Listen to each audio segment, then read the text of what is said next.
Bonsoir et bienvenue sur le grain de sommeil. Le maître chat ou le chat botté. Un meunier ne laissa pour tout bien aux 3 enfants qu'il avait que son moulin, son âne et son chat. Les partages furent bientôt faits. Ni le notaire, ni le procureur, n'y furent point appelés. Ils auraient eu bientôt mangé tout le pauvre patrimoine.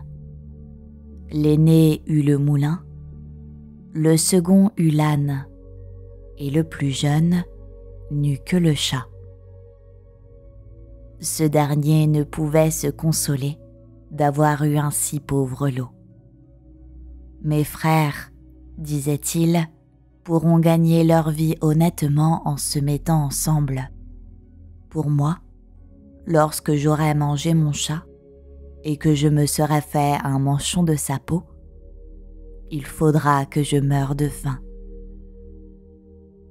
Le chat, qui entendait ce discours, mais qui n'en fit pas semblant, lui dit d'un air posé et sérieux: « Ne vous affligez point, mon maître. Vous n'avez qu'à me donner un sac et me faire faire une paire de bottes pour aller dans les broussailles, et vous verrez que vous n'êtes pas si mal partagé que vous le croyez. » Quoique le maître du chat ne fît pas grand-chose là-dessus, il lui avait vu faire tant de tours de souplesse pour prendre des rats et des souris, comme il se pendait par les pieds, ou qu'il se cachait dans la farine pour faire le mort, qu'il ne désespéra pas d'en être secouru dans sa misère. Lorsque le chat eut ce qu'il avait demandé, il se botta bravement et, mettant son sac à son cou, il en prit les cordons avec ses 2 pattes de devant et s'en alla dans une garenne où il y avait grand nombre de lapins. Il mit du son et des lacerons dans son sac, et s'étendant comme s'il eût été mort, il attendit que quelques jeunes lapins, peu instruits encore des ruses de ce monde, vint se fourrer dans son sac pour manger ce qu'il y avait mis. À peine fut-il couché qu'il eut contentement. Un jeune étourdi de lapin entra dans son sac, et le maître chat, tirant aussitôt les cordons, le prit et le tua sans miséricorde. Tout glorieux de sa proie, il s'en alla chez le roi et demanda à lui parler. On le fit monter à l'appartement de sa majesté, où étant entré, il fit une grande révérence au roi et lui dit: « Voilà, sire, un lapin de Garenne que monsieur le marquis de Carabas, c'était le nom qu'il lui prit en gré de donner à son maître, m'a chargé de vous présenter de sa part. » « Dis à ton maître, répondit le roi, que je le remercie et qu'il me fait plaisir. » Une autre fois, il alla se cacher dans un blé, tenant toujours son sac ouvert, et lorsque 2 perdrix y furent entrées, il tira les cordons et les prit toutes les 2. Il alla ensuite les présenter au roi, comme il avait fait pour le lapin. Le roi reçut encore avec plaisir les 2 perdrix et lui fit donner pour boire. Le chat continua ainsi pendant 2 ou 3 mois, à porter de temps en temps au roi du gibier de la chasse de son maître. Un jour qu'il sut que le roi devait aller à la promenade sur le bord de la rivière avec sa fille, la plus belle princesse du monde, il dit à son maître: « Si vous voulez suivre mon conseil, votre fortune est faite. Vous n'avez qu'à vous baigner dans la rivière à l'endroit que je vous montrerai, et ensuite me laisser faire. » Le marquis de Carabas fit ce que son chat lui conseillait, sans savoir à quoi cela serait bon.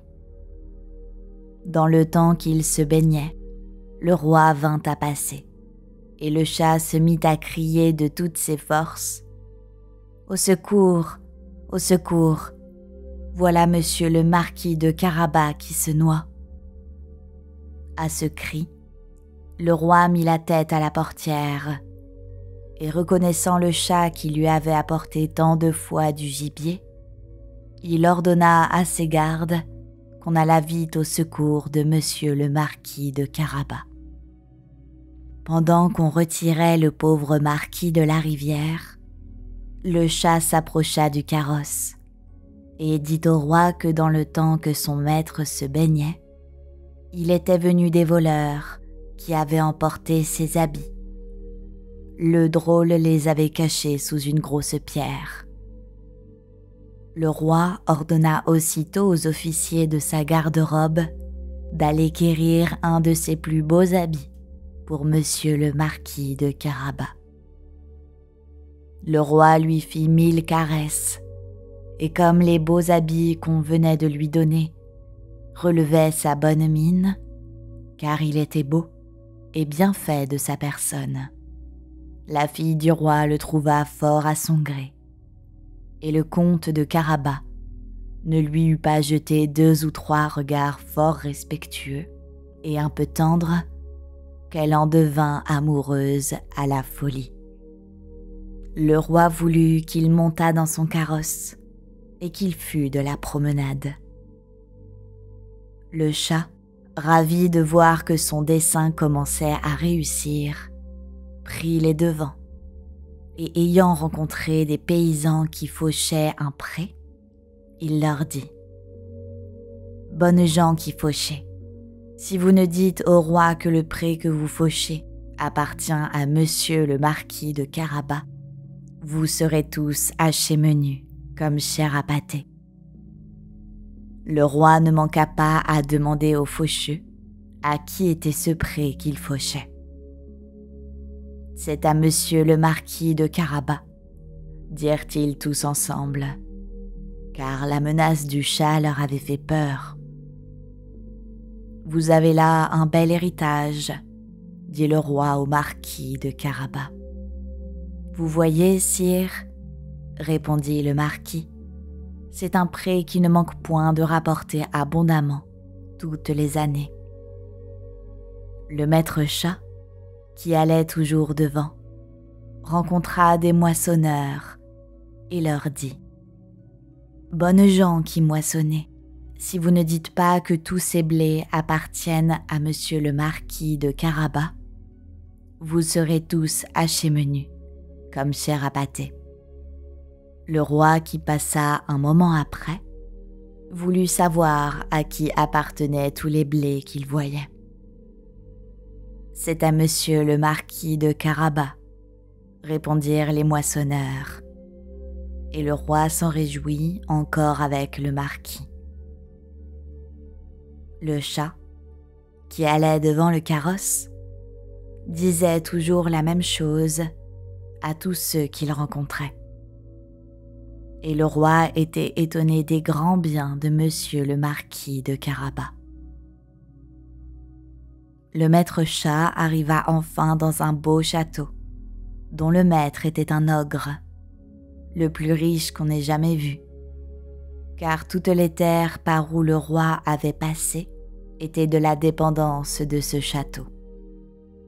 Le chat, qui eut soin de s'informer qui était cet ogre et ce qu'il savait faire, demanda à lui parler, disant qu'il n'avait pas voulu passer si près de son château sans avoir l'honneur de lui faire la révérence. L'ogre le reçut aussi civilement que le peut un ogre et le fit reposer. « On m'a assuré, dit le chat, que vous aviez le don de vous changer en toutes sortes d'animaux, que vous pouviez par exemple vous transformer en lion ou en éléphant. Cela est vrai, répondit l'ogre brusquement. Et pour vous le montrer, vous allez me voir devenir lion. Le chat fut si effrayé de voir un lion devant lui qu'il gagna aussitôt les gouttières, non sans peine et sans péril, à cause de ses bottes qui ne valaient rien pour marcher sur les tuiles.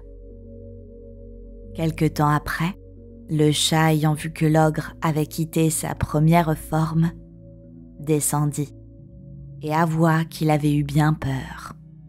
« On m'a assuré encore, dit le chat, que je ne saurais le croire, que vous aviez aussi le pouvoir de prendre la forme des plus petits animaux. Par exemple, de vous changer en rat, en une souris. Je vous avoue que je tiens cela tout à fait impossible. »« Impossible ?» reprit l'ogre. « Vous allez voir. » Et en même temps, il se changea en une souris, qui se mit à courir sur le plancher. Le chat ne l'eut pas plus tôt aperçu qu'il se jeta dessus et la mangea. Cependant, le roi qui vit en passant le beau château de l'ogre voulut entrer dedans. Le chat, qui entendit le bruit du carrosse qui passait sur le pont-levis, courut au-devant et dit au roi : « Votre Majesté soit la bienvenue dans ce château de Monsieur le Marquis de Carabas. »« Comment, Monsieur le Marquis ? » s'écria le roi. « Ce château est encore à vous ? Il ne se peut rien de plus beau que cette cour et que tous ces bâtiments qui l'environnent.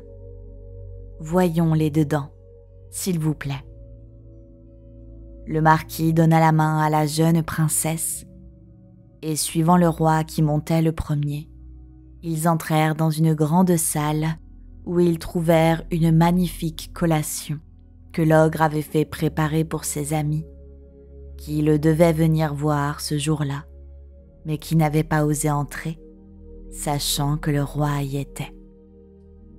Le roi, charmé des bonnes qualités de Monsieur le Marquis, de même que sa fille qui en était folle, et voyant les grands biens qu'il possédait, il lui dit après avoir bu 5 ou 6 coups : « Il ne tiendra qu'à vous, Monsieur le Marquis, que vous ne soyez mon gendre. » Le marquis, faisant de grandes révérences, accepta l'honneur que lui faisait le roi, et dès le jour même, épousa la princesse. Le chat devint grand seigneur et ne courut plus après les souris que pour se divertir.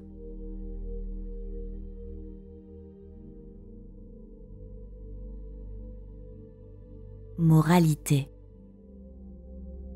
Quelque grand soit l'avantage de jouir d'un riche héritage, venant à nous de père en fils, aux jeunes gens pour l'ordinaire, l'industrie et le savoir-faire valent mieux que des biens acquis.